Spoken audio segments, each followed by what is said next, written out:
माध्यमिक पीजीटी की परीक्षा आपकी कंप्लीट हो चुकी, उसके आंसर की आ गए, आप सभी लोगों ने अपना स्कोर भी पता कर लिया। अब समय आ गया है कि उसको उस स्तर पे छोड़ करके हम लोग आगे बढ़ें।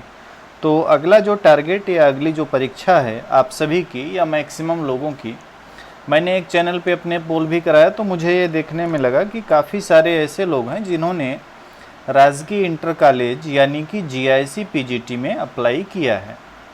तो अब आज से हम लोग जीआईसी पीजीटी को टारगेट करेंगे और जितनी भी मुझसे हेल्प हो पाएगी आप सभी के लिए बिल्कुल फ्री में आपको इस चैनल पे उपलब्ध कराई जाएगी। तो देखिए, किसी भी परीक्षा की तैयारी अच्छे से करने का जो सबसे मूल मंत्र होता है वो ये होता है कि सबसे पहले हम उसके सिलेबस से परिचित हों।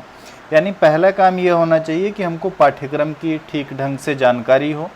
उसके बाद हमको देखना चाहिए उस परीक्षा के प्रीवियस ईयर क्वेश्चंस को। ठीक है, तो पहले आज हम लोग देखेंगे पाठ्यक्रम को, और पाठ्यक्रम को देखने के बाद फिर हम लोग काम शुरू कर देंगे प्रीवियस ईयर क्वेश्चन पे। तो पाठ्यक्रम आप सभी लोगों को पता ही है कि आपका एक इसमें पेपर होगा, पेपर तो एक ही होगा वैसे, लेकिन आपको इसमें दो सेक्शन में आपका पेपर बटा रहेगा। एक होगा आपका सामान्य अध्ययन का और दूसरा आपका होता है वैकल्पिक सब्जेक्ट यानी कि आपका अर्थशास्त्र का होगा। ठीक, आपका कौन सा होगा? अर्थशास्त्र का। तो बाकी इन्फॉर्मेशन तो वैसे आप सभी को है कि 40 क्वेश्चन आपका जीएस का आएगा और साथ में 80 प्रश्न आपके इकोनॉमिक्स के आएंगे। ये दोनों मिला जुला करके आपका फाइनल मेरिट बनेगा मुख्य परीक्षा के लिए। और इसके लिए आपको जो समय मिलेगा 120 प्रश्न करने के लिए वो मिलेगा 2 घंटों का। टोटल मार्क्स रहेंगे 300 अंकों के। ठीक है,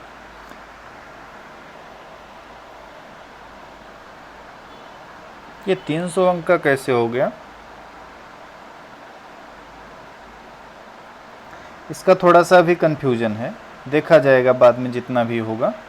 टोटल मार्क्स को साइड में रखते हैं, बाकी अपने सिलेबस पे आते हैं।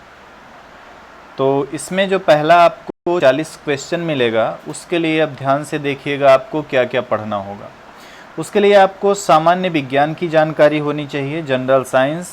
ठीक है, जनरल साइंस के बाद आपको भारतीय इतिहास के बारे में जानकारी होनी चाहिए। राष्ट्रीय आंदोलन जो कि आप मॉडर्न हिस्ट्री के अंतर्गत पढ़ते हैं, इसकी जानकारी और समझ आपकी होनी चाहिए। इसी प्रकार से भारतीय राजतंत्र जिसे कि आप पॉलिटी के नाम से जानते और समझते हैं, तो ये आपको पता होना चाहिए। अर्थव्यवस्था के बारे में जानकारी हो, संस्कृति के बारे में, वही संस्कृति जो आप हिस्ट्री में पढ़ते हैं, आर्ट एंड कल्चर वाला पार्ट। इसी प्रकार से भारतीय कृषि हो गया, वाणिज्य और व्यापार हो गया, विश्व का भूगोल, भारत का भूगोल, प्राकृतिक संसाधन। इसके बाद राष्ट्रीय और अंतर्राष्ट्रीय महत्वपूर्ण घटनाक्रम जिसे आप करंट अफेयर्स के नाम से जानते हैं। उसके बाद सामान्य बौद्धिक और तार्किक क्षमता जो कि आपका रीजनिंग का पार्ट होता है। ठीक है, तो रीजनिंग से भी आपसे क्वेश्चन पूछेगा, तो रीजनिंग को भी आपको एक बेसिक नॉलेज होना चाहिए। बहुत ज़्यादा कठिन प्रश्न आपसे रीजनिंग से नहीं पूछेगा, तो बेसिक जानकारी आपके पास रीजनिंग की भी होनी चाहिए। सेम इसी तरीके से आपको यूपी की एजुकेशन, कल्चर, एग्रीकल्चर, इंडस्ट्री, यानी आप ये कह सकते हैं कि उत्तर प्रदेश के बारे में भी कुछ जानकारी होनी चाहिए जिसे आप यूपी स्पेशल के नाम से जानते हैं। ठीक है, यूपी स्पेशल आपका हो गया। एनवायरनमेंट एंड इकोलॉजी, पर्यावरण और पारिस्थितिकी, इसको भी आपको पढ़ना है। तो ओवरऑल अगर आप देखेंगे ये जो आपका सेक्शन है सामान्य अध्ययन वाला, ये अपने आप में काफ़ी बड़ा सेक्शन है। ठीक है, और अगर आप ठीक ढंग से पढ़ने लगें तो अभी जो आपके पास टाइम बचा हुआ है 20 से 25 दिन का, इतने में आप ठीक ढंग से सामान्य अध्ययन भी नहीं पढ़ पाएंगे। तो अब सवाल ये उठता है कि ऐसे में आपको करना क्या चाहिए। तो इसका एक रास्ता ये है कि ऐसे में आपको मेरा जो सजेशन है कि आप एक कोई बुक ले सकते हैं जो कि आपका बेसिक जीके का बुक होना चाहिए, सामान्य ज्ञान का, और इसका सबसे आसान रास्ता होता है आपका लूसेंट का। ठीक है, लूसेंट की बुक जो आती है जीके की। इसी प्रकार से आपको करंट अफेयर्स वाले क्वेश्चन के लिए कोई भी आपको एक मैगजीन चाहिए जिसमें पिछले 6 मंथ या थोड़ा उससे ज़्यादा भी रहे तो और अच्छी बात है, एटलीस्ट पिछले 6 महीनों की घटनाएं उसमें रहें, क्योंकि कम से कम 4-5 प्रश्न तो आपका आ ही जाएगा करंट अफेयर्स से। इसी क्रम में जैसे बात करें रीजनिंग की, तो रीजनिंग के आपके जो भी 2-3 क्वेश्चन आएंगे वो बेसिक टाइप के रहेंगे, तो इसके लिए अब आप कोई एक अलग से बुक पढ़ें, इतना आपके पास टाइम नहीं है, तो इसको तो आप छोड़ दें। आप एग्ज़ाम में अगर अच्छे से दिमाग लगा के सॉल्व करेंगे तो रीजनिंग वाला काम आपका हो जाएगा। उसके बाद रही बात यूपी स्पेशल की या पूरे इस जीएस वाले पार्ट की, इसके लिए आप एक और रास्ता अपना सकते हैं। जैसे ये एग्ज़ाम जो आपका करा रहा है वो करा रहा है लोक सेवा आयोग यूपीपीएससी। आपको पता ही होगा कि यूपीपीएससी स्टेट सिविल सर्विसेज यानी कि जिसे हम लोग यूपीपीसीएस बोलते हैं, तो इसकी परीक्षाएं कराता है। तो अगर आप चाहें ये देखने के लिए कि ये आयोग जीएस में आपसे कैसे प्रश्न पूछ सकता है, तो इसके लिए आप यूपीपीसीएस के जो सिविल वाले एग्ज़ाम होते हैं, मीन्स जिसे आप पीसीएस एग्ज़ाम बोलते हैं, उसके प्रीवियस ईयर के, देखिए प्री एग्ज़ाम के प्रीवियस ईयर क्वेश्चन, उसमें भी सीसेट आपको नहीं देखना, आपको सिर्फ जीएस वाले पेपर को देखना है एटलीस्ट 10 ईयर का। ठीक, ये काम आप कर सकते हैं, ये आपको काफ़ी हेल्प करेगा। ये मेरा व्यक्तिगत एनालिसिस है या अनुमान है, आप जो भी कहना चाहें कह सकते हैं।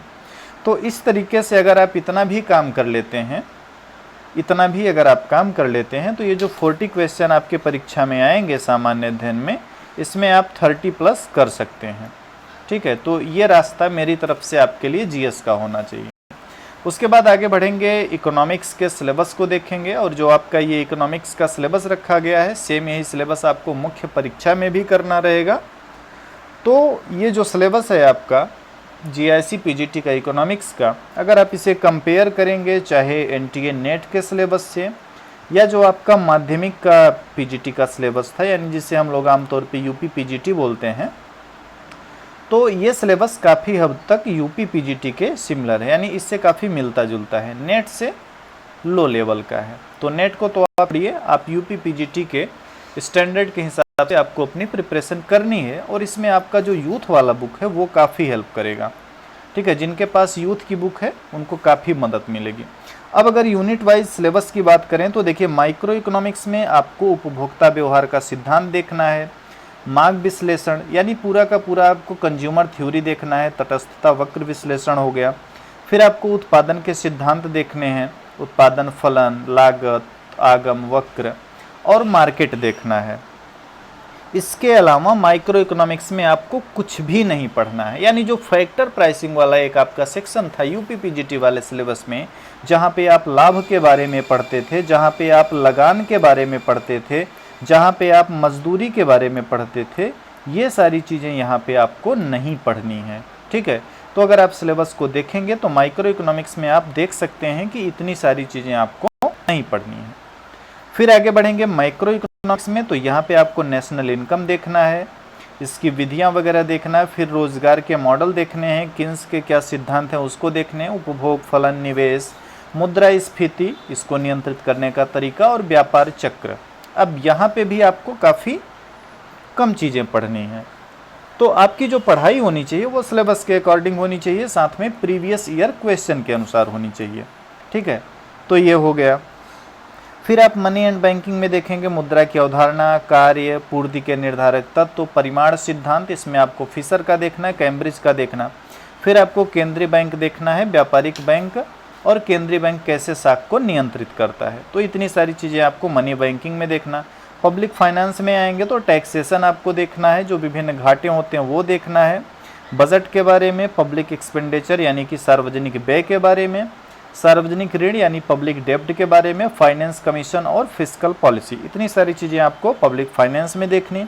वहीं आप ट्रेड पे आएंगे तो अंतर्राष्ट्रीय व्यापार में आपको विदेशी विनिमय व्यापार संतुलन देखना, भुगतान संतुलन, उसके बाद क्रय शक्ति क्षमता सिद्धांत, भुगतान संतुलन सिद्धांत, अंतर्राष्ट्रीय संस्थाओं में IMF आपको देखना है, IBRD देखना, IDA, एशियन डेवलपमेंट बैंक, और जो भी अंतर्राष्ट्रीय व्यापार के कुछ संगठन मिल जाएंगे, तो ये चीज़ें आपको ट्रेड में देखनी है।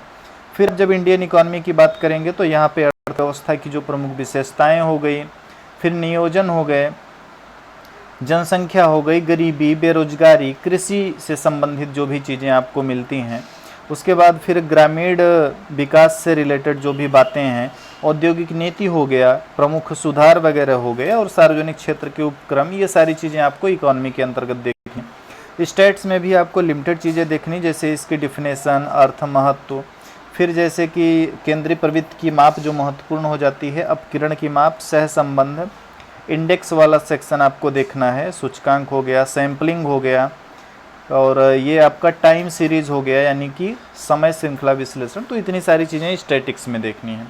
पर आप देखेंगे तो ये सिलेबस आपका यूपी पीजीटी से भी थोड़ा सा कम है ना, कुछ चीज़ें यहाँ पे कम रखी गई हैं। तो यही वो सिलेबस है इकोनॉमिक्स का, जिसको आप ठीक ढंग से रिवाइज कर लें तो 80 में से आप 70 क्वेश्चन कर सकते हैं, इसमें कोई संदेह नहीं है।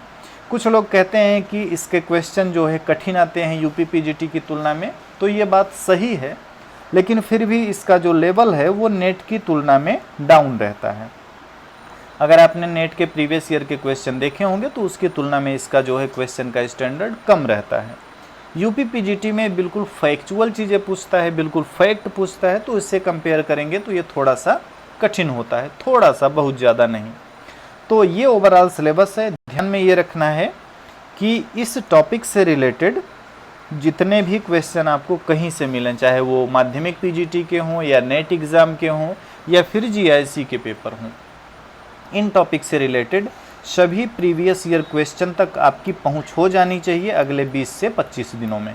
ठीक है, ये काम आपको करना है, तब जा कर के आप इकोनॉमिक्स में अच्छा कर पाएंगे।